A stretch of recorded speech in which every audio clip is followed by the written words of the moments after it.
অতঃপর তৃতীয় দিনেও রসুল সাল্লাল্লাহু আলাইহি সাল্লাম দেখেন সেই পথে কাঁটা বিছানো নেই। এবার তিনি বুড়িকে নিয়ে শঙ্কিত হয়ে পড়লেন। এমন তো হওয়ার কথা নয়। তাকে রোজ রোজ কষ্ট না দিলে যে বুড়ির পেটের খাবার হজম হয় না, সে আজ 3 দিন ধরে রাস্তায় কাঁটা দিচ্ছে না। আল্লাহ নবী বুঝলেন নিশ্চয়ই তার কোনো বিপদ হয়েছে।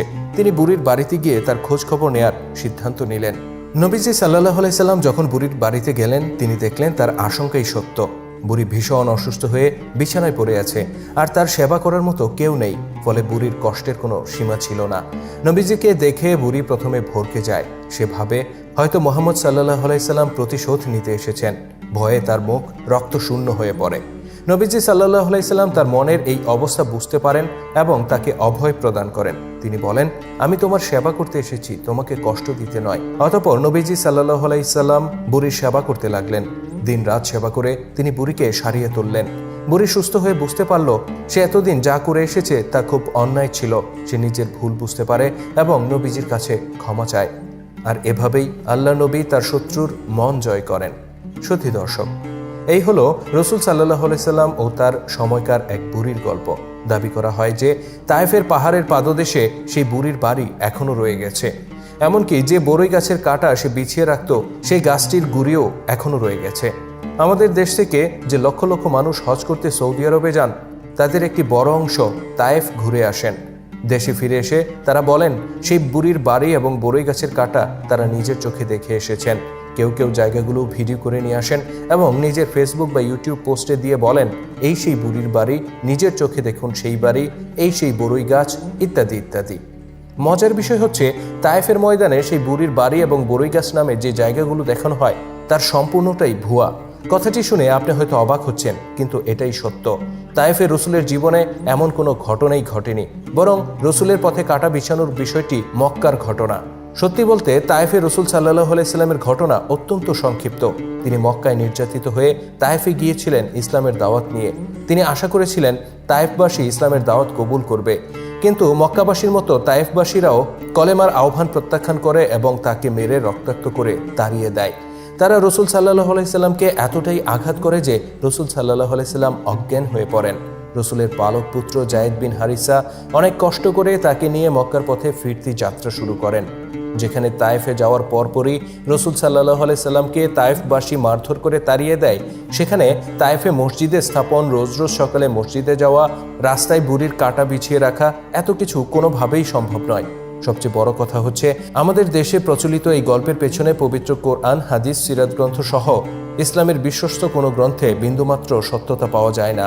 বরং বাস্তবতা হচ্ছে মদিনায় হিজরত করার আগ পর্যন্ত রসুলের বাড়ি ছিল মক্কায়। তিনি মক্কায় নিজের পৈতৃক বাড়িতেই বসবাস করতেন এবং নামাজ পড়তেন কাবা ঘরে গিয়ে।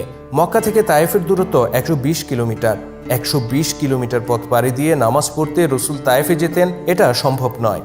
সুতরাং তায়েফের পাহাড়ের পাদদেশে সেই বুড়ির বাড়ি, 1400 বছর পরেও সেই বাড়ি অক্ষত থাকা, সেই বরই গাছের অস্তিত্ব এখনও রয়ে যাওয়া, এগুলো সম্পূর্ণ বানোয়াট গল্প ছাড়া আর হাজিদেরকে তায়েফ ঘুরিয়ে এনে টাকা হাতিয়ে নেয়ার ধান্দা ছাড়া আর কিছুই নয়। তায়েফের ময়দানে বুড়ির গল্পটি যে বানোয়াট, এ ব্যাপারে অনেক ইসলামিক স্কলাররা মুখ খুলেছেন। এই পোস্টের ডেসক্রিপশনে আমি কয়েকজনের বক্তব্যের লিঙ্ক দিয়ে দিলাম যেন আপনারা সত্যতা যাচাই করতে পারেন। এখন প্রশ্ন উঠতে পারে, রসুলের পথে কাঁটা বিছিয়ে রাখার ঘটনা কি একেবারেই মিথ্যা? না, এই ঘটনা সম্পূর্ণ মিথ্যা নয়। এর পিছনে কিছুটা সত্যতা রয়েছে, আর বাকিটা সত্যি ঘটনার উপর মিথ্যার রং লাগিয়ে ফুলিয়ে ফাঁপিয়ে দাঁড় করানো হয়েছে। সত্যিকার ঘটনাটি হচ্ছে রসুলের যাতায়াতের পথে কাঁটা বিছিয়ে রাখত যে নারী, তার নাম ছিল উম্মে জামিল। সে তায়েফের বাসিন্দা ছিল না, বরং সে ছিল মক্কার বাসিন্দা। সে মোটেও থুরথুরে বুড়ি ছিল না যেমনটা আমাদেরকে শোনানো হয়। সে ছিল রসুলেরই আপন চাচা আবু লাহাবের স্ত্রী। আবু লাহাব ও তার স্ত্রী সারা জীবন রসুলের বিরোধিতা করে গেছে। রসুলকে আরও কি ভাবে কষ্ট দেয়া যায় তারা দুজনে মিলে সারাক্ষণ সেই ফন্দি ফিকির করে বেড়াতো। এই উম্মে জামিল ও তার স্বামী আবু লাহাব নবীজির ঘরের আঙিনায় কাঁটা ফেলে রাখত। শুধু কাঁটা নয়, ময়লা আবর্জনা, এমনকি মৃত পশুর নারী ভুঁড়িও ছড়িয়ে রাখত তারা।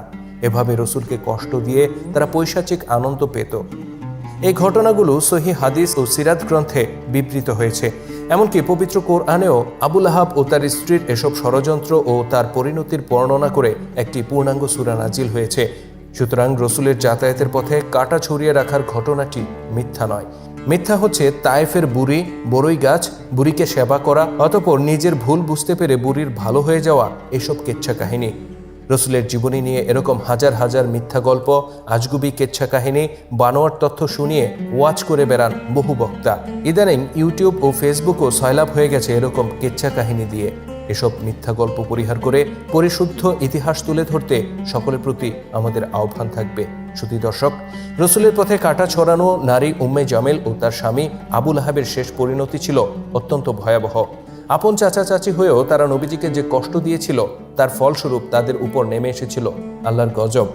এই পৃথিবীতেই তাদেরকে ভোগ করতে হয়েছিল ভয়ানক পরিণতি। আল্লাহ তাআলার ক্রোধের শিকার হয়ে আবু লাহাব ও তার স্ত্রী উম্মে জামিল কিভাবে একাকী যন্ত্রণাদায়ক মৃত্যুর সাজা ভোগ করেছিল, সে ব্যাপারে আমরা আলোচনা করেছি এন্ড স্ক্রিনে দেয়া আমাদের এই ভিডিওটিতে। আপনি যদি ভিডিওটি দেখে না থাকেন তাহলে এখনই দেখে আসতে পারেন। আর আজকের ভিডিওটি যদি আপনার ভালো লেগে থাকে তাহলে অবশ্যই লাইক, কমেন্ট ও শেয়ার করে ছড়িয়ে দেওয়ার অনুরোধ রইল। পাশাপাশি নিয়মিত আপডেট পেতে সাবস্ক্রাইব করুন আমাদের চ্যানেলে এবং ক্লিক করুন পাশে থাকা বেল আইকনে।